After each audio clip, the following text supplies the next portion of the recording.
In this episode of The Howl, I sat down with actors Dani Esho, Maddie Wade, Luca Pervan, and Abby Homoly to discuss the new spring show, Peter and the Starcatcher. In this episode, we dug into how they built their characters and why the play is so unique when compared to the past shows in Hersey. Thanks for joining, and we hope you enjoy. Hello, and welcome back to The Howl. My name is Sam Fry, and today's producer is Soleil King, and we are so excited to discuss Hersey's spring play, Peter and the Starcatcher, with performers Dani Esho, Maddie Wade, Luca Pervan, and Abby Homoly in the Dispatch Podcast Studio, powered by Jets Pizza. Thanks for coming in, guys. Why don't you guys introduce yourself and tell us a little bit about your character and why it's so special to you? We can start with Dani. Hey guys, my name is Dani Esho.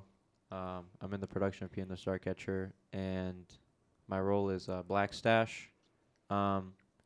He's basically the prequel equivalent of Captain Hook, and why I think he's so important is because he's the first role where, comedic-wise, you don't really have any setbacks. You kind of just move all over the place, say your lines super flamboyantly. Well, I don't want to say like that because it still is very methodical, but in the sense where you want to be realistic and kept to yourself, you kind of don't do that. Thank you. Yeah. I'm Maddie Wade. I play Molly Astor.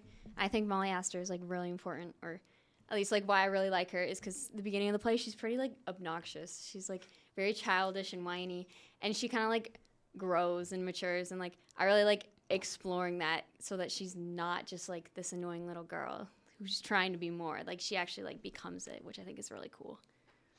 Word. I'm Luca Pervan. I play a character named Fighting Prawn, and I like him because in the show there's a lot of characters that are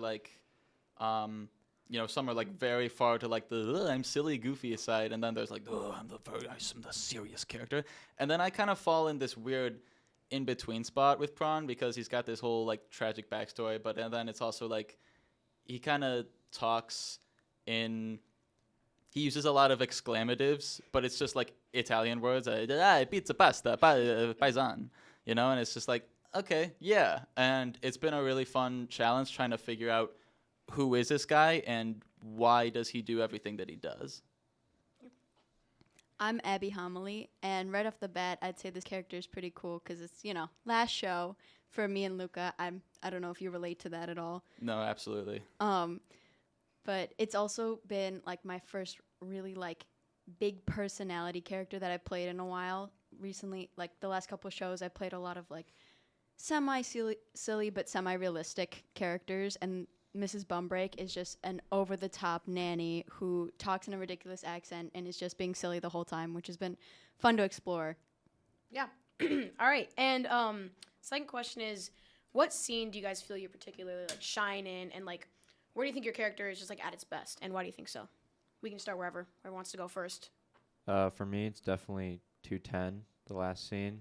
I kind of feel bad for the other people when I do it because they're sitting there going, but it's fun for me. So yeah, it's where Captain Hook loses his hand. It's the origin. He slams his hand on a chest, and then in Peter Pan, I believe they give it to the crocodile, and then they do that in Peter and the Starcatcher, but definitely 210. Yeah, and why would you say it's different from the other scenes? Well, for instance, it's Stash's first and last big clash with obviously his hero, Peter, and that's where he comes to the sort of epiphany that Peter is his hero, because this whole time he mentions in scene 1.7, I believe, his true motives. They're not really treasure. It's to find a hero to clash with, and during 2.10, that's where he comes to his epiphany, where it is Peter, and he kind of goes crazy knowing that, and then he clashes with Peter, and a bunch of monologues, obviously. So, yeah, for sure. All right, anybody else? I'd say for me, it's probably 1.10, which is the end of Act 1. Got a couple vocal solos as Mrs. Bumbrake. Those are really fun. And then I think probably my favorite moment as the character is when I go from this silly, over-the-top, high-pitched older woman voice, and the stage notes are manly voice, and I think that's probably the funniest. I have to try not to laugh at myself every time I do it because it's just so silly and ridiculous and funny every time. Yeah, me and Maya are about to enter right before you do that, and every single time, without fail, while we're on the ship, we start laughing because you're doing that, and then Christian's looking at you like, it's really funny. Yeah, because I see his face and I have to try to like lock in every time. It's so funny. Yeah, and that's the end of Act 1. Yeah. So there are 2 acts? Yes. Okay, got it. All right, either of you two? I would say the same scene 1.10, 1.9, just because I think they're really big and there's like so much happening and it's like hard to keep up, but that like makes it exciting. I think especially for Molly, she gains a lot of maturity and like she kind of realizes what's important, and so like that's really, really cool and it's really fun. And there's also fight scenes, which are always fun to do. Are those like choreographed by anyone in particular? Yeah, we brought in like a professional choreographer, and she's like trained in weaponry and like combat, and so she worked with us on everything. Oh wow! And is that like consistent throughout the? Oh, sorry. Go I ahead. have a question. Yeah. Like, what do you guys think of the fact that there's music in it, but it's not a musical? Like, what do you guys like think about that? Because like, at first they had some mixed reception, I know, but like now that we're kind of into it, like, what do you think? It's been interesting for Yeah. sure. Yeah. Doing kind of 2 musicals this year, but not really.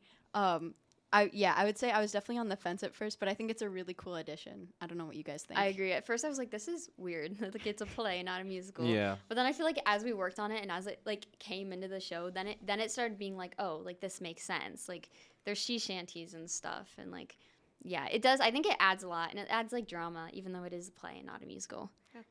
I think it's really neat in that, I don't know, because it's very much like the point of like, guys, it's a play. It just happens to have music. It's not a musical. I don't know. So I don't know that I agree with that, which I'm not complaining because I love musicals. But Yeah, 5-part 'cause I harmony argues otherwise. It's simple music. It's simple. it's simple, guys. Trust. It's not that deep, guys. No. well. Just listen to the tracks. Yeah. But it's neat because there's, the sea shanties, which are like songs that are being sung by the characters, just kind of like in world, right? But then there absolutely is the musical theater, like, hey, we're actually breaking into song and singing to you, the audience, describing what's happening, which it only happens really like twice with I think Mermaid Out of Me, and then End of Act 1 and opening of Swim Act On. 2. Mm-hmm. Yeah. And I think it gives the show a lot of character. It's neat and kind of funny. I think that it only happens like at those like bookends of the acts and whatnot. But I don't know. I think it's neat, and again, I'm not complaining because I like musicals, and yeah, it's fun. Sorry. Go I'm ahead. sorry. No, you're fine. You can go. No, it was just like a stupid You comment. guys are the guests. I want No. you guys.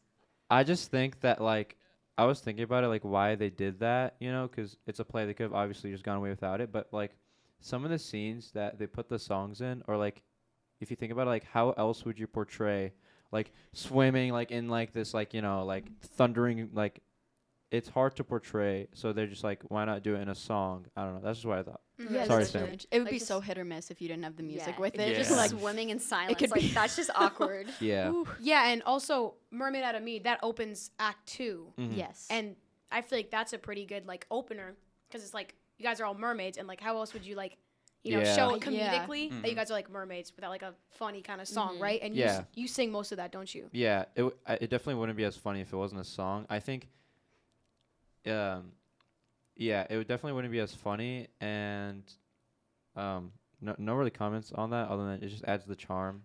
And also like the dancing, like just like if you didn't do that with music, it'd be really awkward. I Like was Yeah. gonna say, I think it's more believable that it's like a little almost like fever dream Yeah. if it's Mhm. in song. Whereas like Mhm. if it's acting, people might get confused. Yeah, Like, they're like, is this Did real? we miss What something? yeah, happened? that's exactly what it feels like. Like, Yeah. yeah. Yeah. Yeah, great. Okay. And how did you guys prepare for the show and like your part?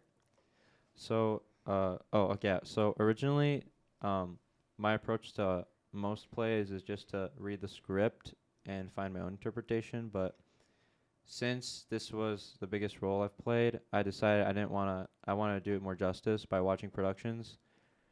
And I came across the Broadway version, a really bad quality version of it, probably pirated, but the Broadway version. And Christian Borle, his performance was so good that like I kind of didn't want to watch it anymore because every single choice he made, I'm like, oh, like that's like the perfect choice. I'm just like, and then it'd lead to me copying his entire performance. But it still is, my performance still is heavily influenced by him. But I mean, like he just did such a great job. I mean, he won a Tony for it, and I believe 2012. It just like is a testament to like how good it is. Oh, and is it still on Broadway or is it off now? No, It was like yeah. 2017 it was on. I think it was like 2009. I don't know. I don't Really? know. We're bringing it back. Yep. Okay, it's back now. All right, Maddie, you want to go ahead? Well, yeah, kind of same as Danny. I like read the script a bunch, and I watched a bunch of versions like on YouTube, like pirated stuff for like other high schools, and like that was really helpful because I could see and I could be like, okay, like this is who this character is. This is like the thing she does, and I could also watch other actors and be like, that is not the choice I'm gonna make, you know, because there's some shady versions out there, and like just within that, like I think also just like going through the rehearsal process and like getting to know the script more and the character more and like the other characters like also just really helps with like that character development and like getting to learn like who this person is and like why they do the things they do. Word. I think kind of piggy. What? Oh, Was it? Oh, I thought I heard someone. Oh, okay. Never mind. I thought whatever. I piggybacking off of what they have been kind of saying about like looking through like other productions of it and seeing the way that people will do like their character. I kind of put that off initially. I kind of like look at the script and decide, okay, like right off the bat, how am I interpreting this guy?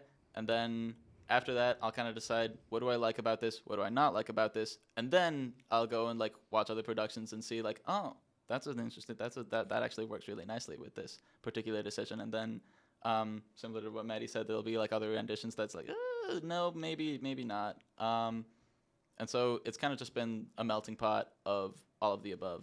And I know that your character has a pretty thick Italian accent. That as well. Yeah. Have you just been like kind of looking up videos or just doing your Pretty own kind much. of thing with it? I remember it was actually for auditions. I remember a number of us were called back for that role, and then I remember I told Ryan, I was like, dude, I'm cooked. I can't do an Italian accent for the life of me. And then he said, oh, dude, it's easy. You just do like really tall A's, so everything's like a ah, and then like THs are more akin to like D, so you talk it like a D, so you talk it like a that, you know? And I was like, oh, sick. And now that's the character I'm playing. So Yeah. word. I'd say for me, initially read through the script, try to get an idea of what I want the character to be, because I know in the past I've just like gone in head first into watching other people, and then it's hard to tell what's my choice and what's, you know, what I've seen. So I read the script, then I watched a couple versions, listened to the tracks, and read through all the scenes in Schoology, you know, and just, you know, trying to do everything I could. Mm-hmm. Yeah. And I know that you two were in the Peter Pan play freshman year. Mm-hmm. So how is that like ever really kind of over into this one, or is it just completely separate, would you say? I think it's really interesting, I think, because it was our sophomore year. Yeah. And that was a great show as well. I loved Lost Boy. But it was interesting in that it was, you know, the story of the author coinciding with the story of Peter Pan and how he was, like, making it up in real time. And here, it's interesting because we're instead kind of seeing, you know, like, the prelude to that story. And Like treating so the story as reality almost. yeah. And so, I don't know. It's weird. I don't know that they're...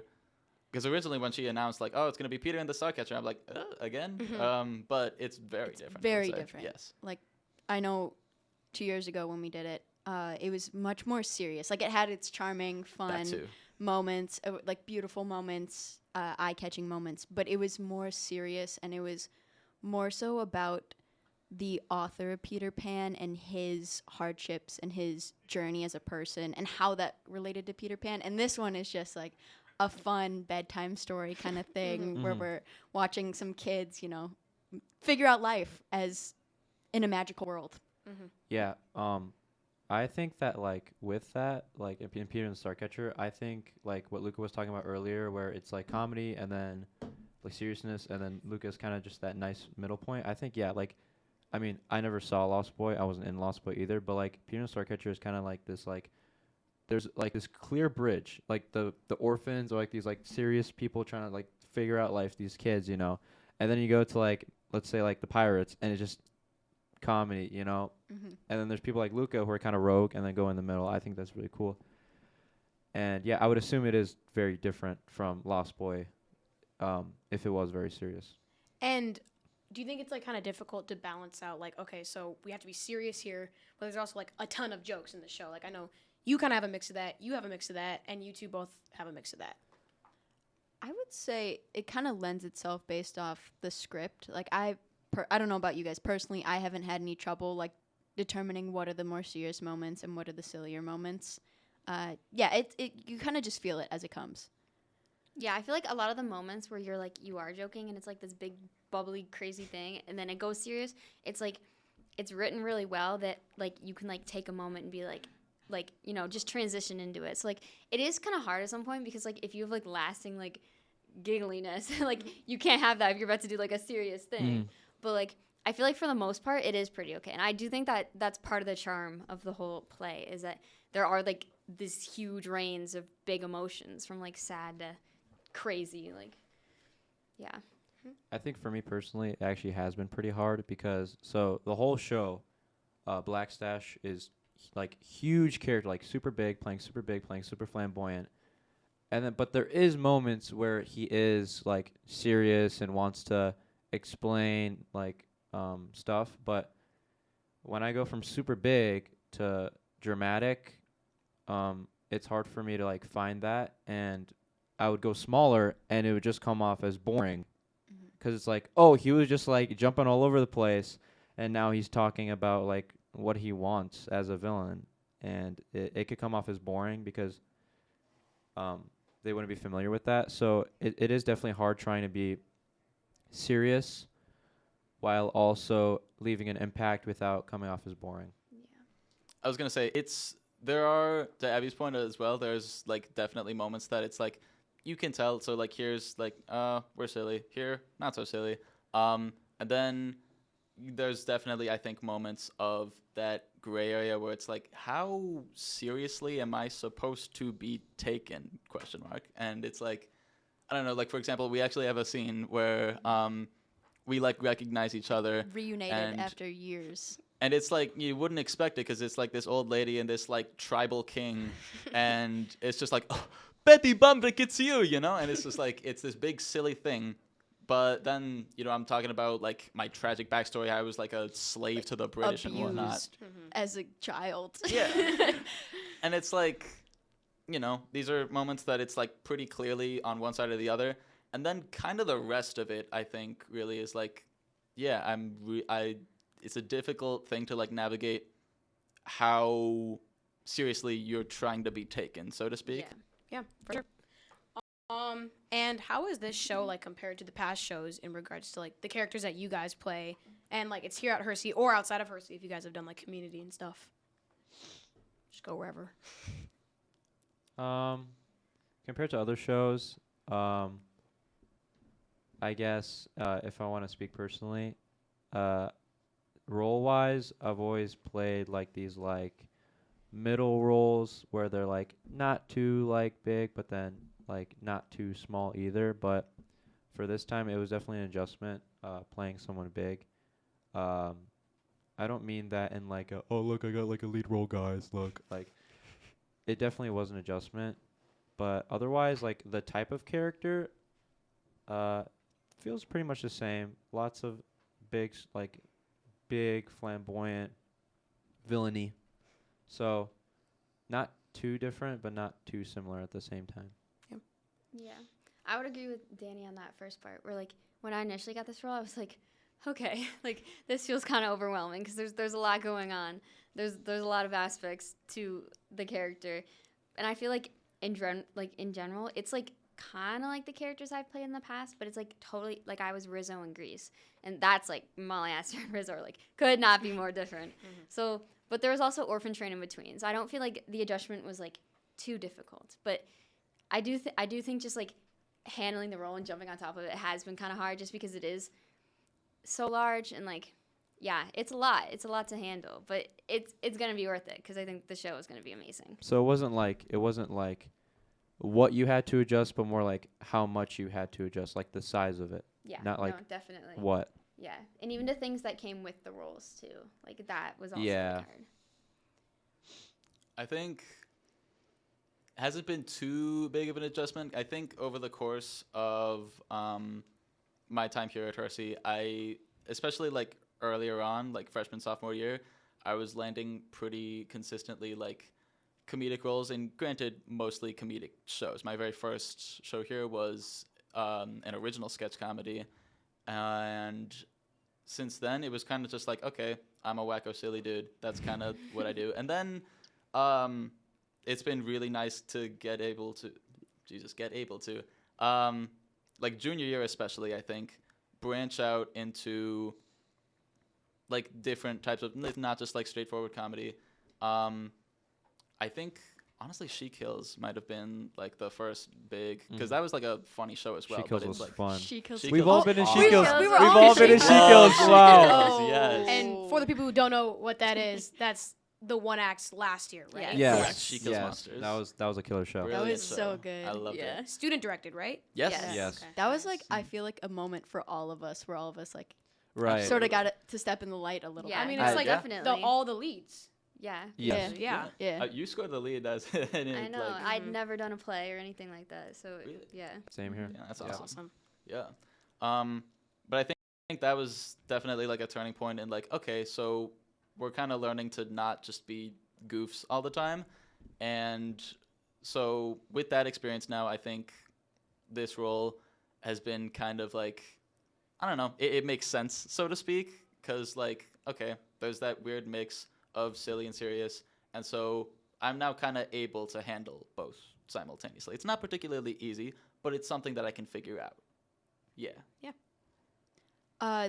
Like I said earlier, like this role has been like the big personality that I haven't played in a while, but I haven't had too much of a trouble transitioning from character to character, because it's kind of just what I've done. Like She Kills Monsters, I was like a young little girl who was like immature, but also kind of wise beyond her years a little bit. Yeah. Puffs, I was Megan, who was this, moody goth girl. Lots of angst. Oh, yeah, lots of attitude.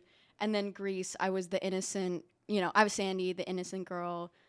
Orphan Train, I was two adult characters who are very different from each other, a sweet farm lady and a mean teacher. And then now I'm Mrs. Bumbrake, silly Nana. The one thing that I would say was an interesting transition was Luca and I co-directed 1X with Julia Charlie Gadd, The Wizard of Oz.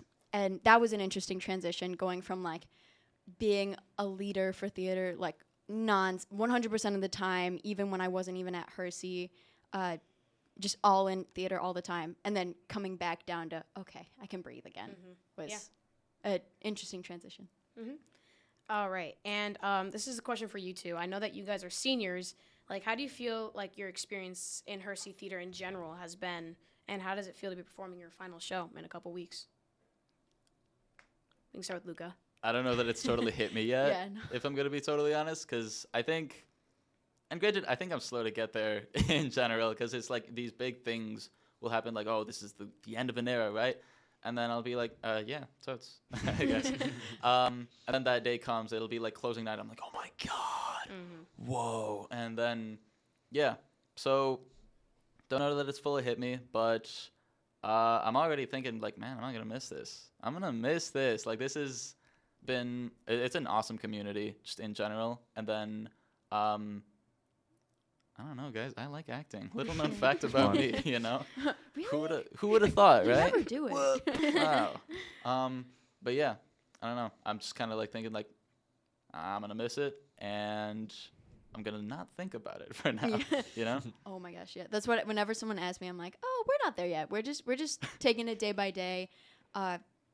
Yeah, it's wild to think that like in a few weeks, our Hersey Theater career is gonna be done. It's a few weeks. Don't say that. Don't Next say week is that. Tech Week. But I would say Oh this is my like God. such an awesome show to go out on. It's so like funny, sad, visually beautiful, and yeah, just overall just a bunch of fun. And really glad this is the last one, if any. The set is awesome for the show, by Yeah, the way. the set is so cool. The set is really awesome. cool. Got moving boats Really? and Yeah. yeah. Yeah. And how has like the set been? Like, have you guys really performed on it yet? Not, Or had not really. A couple rehearsals. Yeah. is it completely done?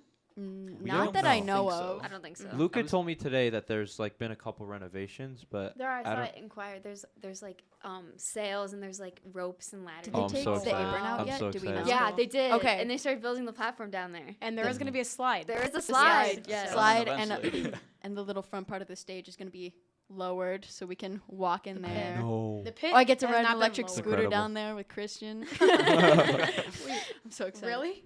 Yeah. Yep. Down there? That's gonna be awesome. I think that's what she was saying. that's I don't- really cool. We'll find out in a week. And finally, why should people go see Peter and the Starcatcher? It's fun. Come It's watch it. awesome. Why shouldn't you see it? Yeah. I think is the Bingo. better question. I mean, this whole podcast we've been saying why. I mean, like, it's cool. Yeah. It is. It is. Yeah. I mean, there's not much else to it. It's a great show. Well, that's all for today. And a special thanks to our guests, Dani Esho, Maddie Wade, Luca Pervan, and Abby Homoly. And thanks to our viewers for tuning in. Also, thank you to our sponsor, Jet's Pizza, right over there on Rand Road. That's going to do it for today's episode. I'm Sam Fry, and on behalf of our producer, Soleil King, thanks for listening, and we'll see you on the next one.